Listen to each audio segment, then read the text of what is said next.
Assalamualaikum warahmatullahi wabarakatuh. Kiai Haji Abdul Haq Zaini. Kiai Haji Abdul Haq Zaini adalah putra keenam dari pasangan Kiai Haji Zaini Munim dan Nyai Hajah Nafiah. Beliau memiliki 5 orang kakak, yaitu Kiai Haji Muhammad Hashim Zaini, Kiai Haji Abdul Wahid Zaini, Nyai Hajah Aisyah, Kiai Haji Fatlur Rahman Zaini, Kiai Haji Muhammad Zuhri Zaini, dan memiliki seorang adik laki-laki bernama Kiai Haji Nur Khotim Zaini. Semasa hidupnya, beliau adalah sosok pria yang sehat dan senang olahraga. Hampir setiap hari selepas subuh, beliau bersama istri tercinta senantiasa menyempatkan diri berolahraga ringan. Berjalan-jalan menghirup segarnya embun pagi di sekitar pesantren Nurul Jadid, sambil menyapa para petani yang mencangkul sawah di pinggiran pesantren. Abdul Haq Zaini lahir pada tanggal 5 Mei tahun 1953 di Tanjung Paiton, Probolinggo. Ra atau Gus Abdul Haq kecil lahir dalam keadaan tidak normal. Tubuhnya terbungkus semacam kulit tipis, kata rotib santri senior yang pernah menjadi guru Ra Abdul Haq di Madrasah Aliyah Nurul Jadid. Melihat keganjilan tersebut, Kiai Haji Zaini Abdul Munim, ayahandanya berdoa kepada Allah agar bayi Ra Abdul Haq bisa tumbuh normal. Seiring doa ayahandanya, akhirnya telinga Ra Abdul Haq kecil mulai keluar dari kulit yang membungkus seluruh tubuhnya. Kemudian perlahan-lahan menjadi normal sebagaimana layaknya anak kecil lainnya. Hanya saja, di ujung bagian telinga kanannya berlubang, kata rotib. Sejak kecil, Ra Abdul Haq senang olahraga. Salah satunya adalah pencak silat. Saat itu beliau berniat berguru kepada ayahandanya. Namun karena tingginya tingkat kesibukan ayahandanya, ia dianjurkan untuk berguru pada orang lain. Selain gemar olahraga, saat remaja Ra Abdul Haq dikenal sebagai pemuda yang sangat pandai bergaul dengan orang lain. Beliau paling mudah akrab dengan para santri, dan tidak membeda-bedakannya. Latar belakang pendidikan Kiai Abdul Haq, setelah lulus Madrasah Ibtidaiyah di Nurul Jadid, melanjutkan ke Madrasah Sanawiyah Nurul Jadid, lalu ke Madrasah Aliyah Paiton. Kemudian beliau melanjutkan kuliahnya di Surabaya. Beliau sering menyamar sebagai kernit atau sopir waktu kuliah di Surabaya. Beliau bekerja sembari menghafalkan Al-Quran sampai 30 juz. Dalam pendidikan, beliau acap kali tidak masuk sekolah. Beliau lebih senang bermain bersama kawan-kawannya.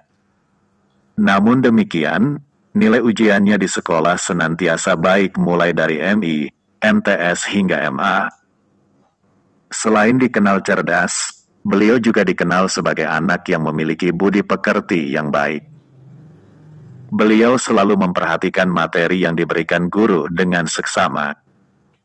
Beliau juga selalu hormat kepada guru-gurunya. Perhatian terhadap akhlak tersebut senantiasa beliau jaga hingga menjadi ketua Yayasan Pondok Pesantren Nurul Jadid. Di balik wajah beliau yang keras, bibir beliau senantiasa mengembang tulus bila bertemu dengan para santri dan juga orang lain.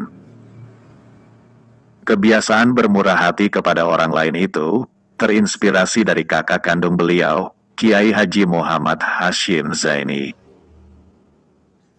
Menurut almarhum Kiai Hashim, bersikap murah hati kepada setiap orang adalah bagian dari latihan kesabaran. Oleh karena itu, Kiai Haji Abdul Haq Zaini selalu mengatakan, setinggi apapun kitab, ilmu, seseorang, ujungnya adalah tingkah laku. Beliau merupakan sosok yang tegas dalam bertindak. Kalau sudah salah ya harus dilawan. Itu prinsip bagi beliau. Di samping itu, beliau juga moderat. Tidak pernah memaksa orang lain agar sesuai dengan keinginan beliau, baik kepada putra-putrinya ataupun kepada santri dan masyarakat. Beliau juga sederhana, tidak mementingkan gengsi atau gaya, mulai dari pakaian ataupun makanan, semuanya sederhana. Kepala Biro Kepesantrenan. Pada tahun 1986, beliau terpilih menjadi Kepala Biro Kepesantrenan Nurul Jadid. Dalam kepemimpinannya, beliau lebih senang menempatkan diri sebagai mitra kerja dengan para pengurus pesantren daripada sebagai salah satu dari jajaran pengasuh. Sikap beliau tersebut membawa angin segar dalam tubuh Biro Kepesantrenan. Roda organisasi berjalan dinamis. Para pengurus menjadi lebih leluasa berdiskusi dengan pemimpinnya, dan mereka menjadi lebih bersemangat dalam bekerja. Suasana akrab membuat beliau merasa senang. Karena tujuan beliau bersikap demikian adalah agar para pengurus bisa berterus terang saat menyampaikan sesuatu. Meski beliau dikenal akrab dengan para pengurus pesantren, namun pada saat tertentu di mana beliau dituntut untuk menjadi salah seorang dari jajaran pengasuh, maka beliau pun menjadi sosok kiai yang sangat disegani oleh para pengurus pesantren. Sebagai kepala biro kepesantrenan, beliau tak jemu-jemu melakukan kaderisasi kepada para pengurus biro kepesantrenan.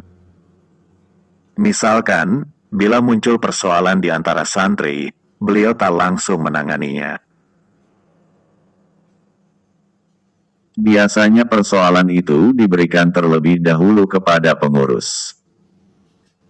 Ini beliau lakukan, selain untuk menjalankan job description masing-masing bagian dalam biro kepesantrenan, juga untuk melihat sejauh mana kemampuan para pengurus pesantren bisa meredakan pelbagai persoalan yang muncul di antara santri.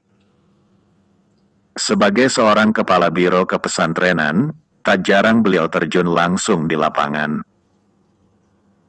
Misalkan saat menerima laporan bahwa debit air yang mengaliri kamar mandi para santri menurun, Kiai Abdul Haq segera melakukan cek kebenaran laporan tersebut. Setelah mengetahui bahwa laporan itu benar, beliau segera mengumpulkan para pengurus dan memberikan arahan tentang bagaimana menyelesaikannya. Hal lain yang mengagumkan para pengurus pesantren adalah cara beliau menghadapi santri nakal yang telah direkomendasikan para pengurus untuk dikembalikan kepada orang tuanya. Menghadapi rekomendasi ini, tak jarang beliau menolak rekomendasi tersebut, dan memilih santri nakal itu untuk beliau bina secara langsung. Biasanya santri nakal itu beliau beri berbagai macam kegiatan. Misalkan menjadi sopir atau khodam beliau. Dengan kegiatan yang bisa dipantau langsung, Kiai Abdul Haq bisa melakukan komunikasi lebih dalam dengan santri nakal tersebut. Lewat pendekatan ini, perlahan-lahan tingkat kenakalan santri nakal itu mereda. Pendekatan yang beliau lakukan kepada para santri nakal itu, selain diilhami pendidikan dari ayahanda beliau, juga berangkat dari pengalaman Kiai Abdul Haq saat berkenalan dan berteman dengan pelbagai golongan masyarakat saat menempuh kuliah di Surabaya. Menurut kawan dekat beliau, dulu Kiai Abdul Haq sering meninggalkan bangku kuliah.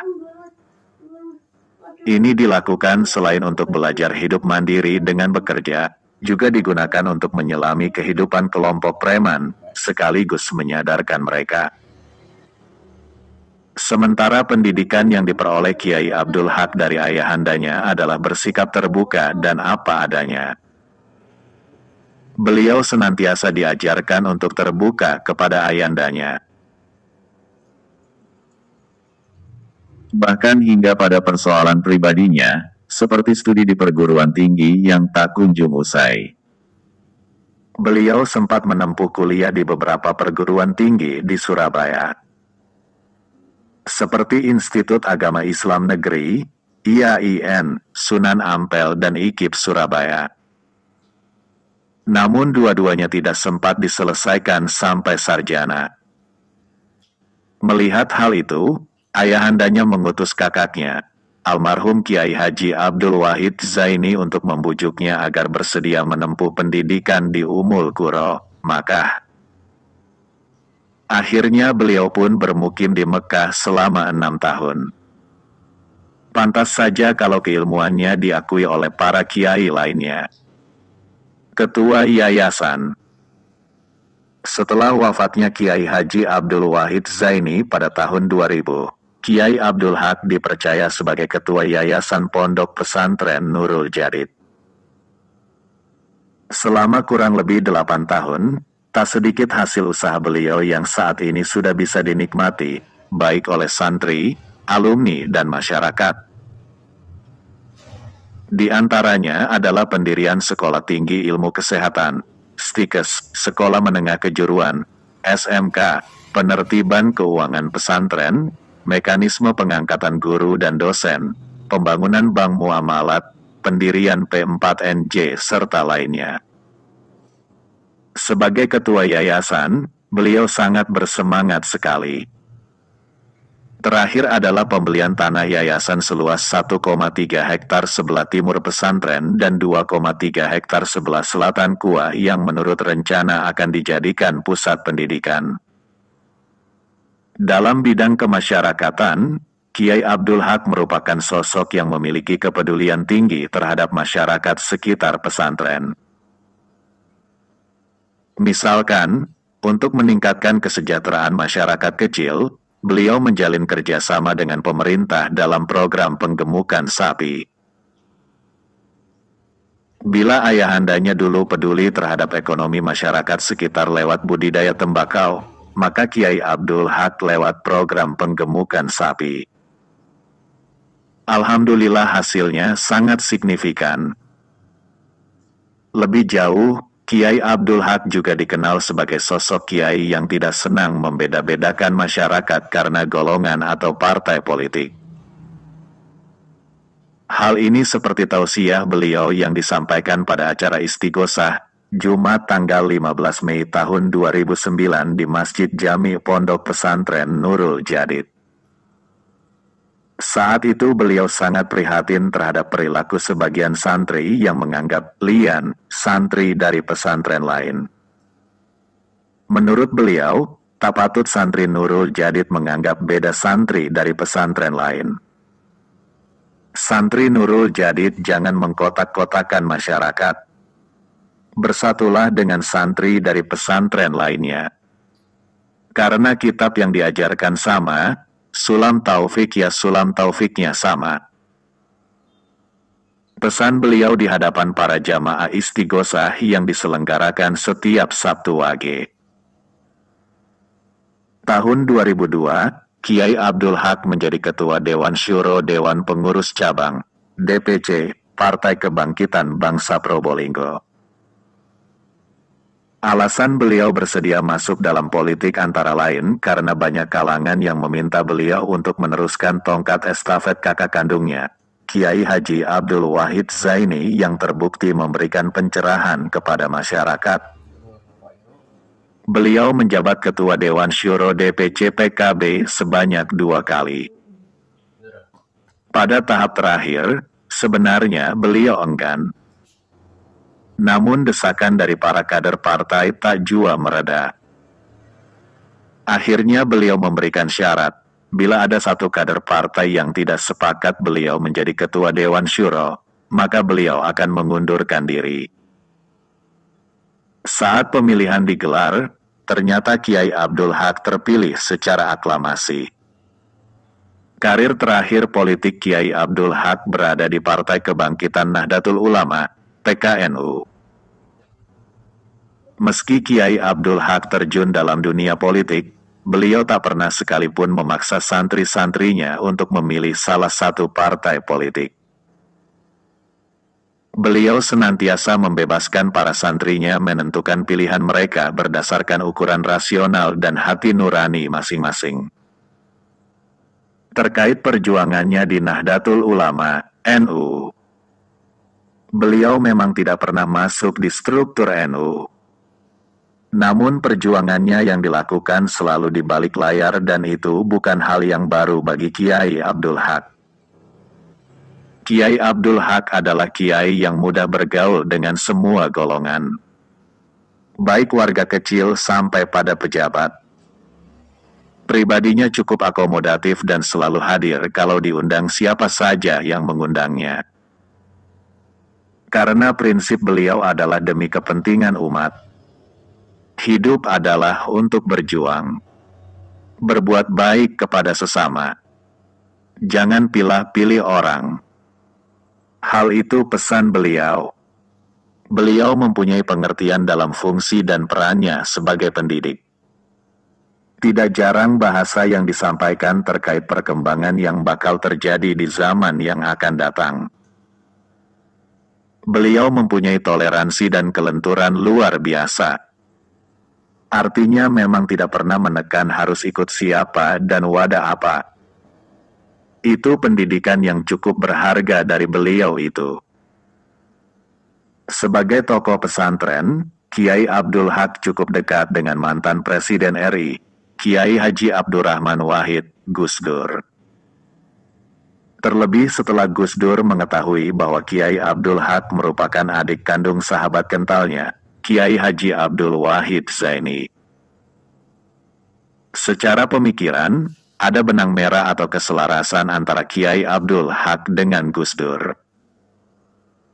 Salah satunya adalah usaha Kiai Abdul Haq menjaga ukhuwah Islamiyah dan ukhuwah Watoniyah yang senantiasa tergambar dalam petuah-petuah beliau, baik kepada para santrinya maupun sikap beliau kepada orang lain. Ketika hari wafatnya, ucapan ikut berbelasungkawa atas nama PBNU disampaikan oleh Kiai Haji Muhid Muzadi. Kiai Haji Muhid mengatakan bahwa saat ini banyak ulama besar yang dipanggil oleh Allah. Dan saya ucapkan banyak terima kasih kepada Kiai Abdul Haq yang telah rela berjuang untuk agama dan umat. Semoga amal dan perjuangannya diterima oleh Allah. Amin ya robbal alamin. Wallahu alam bisawab. Wassalamualaikum warahmatullahi wabarakatuh.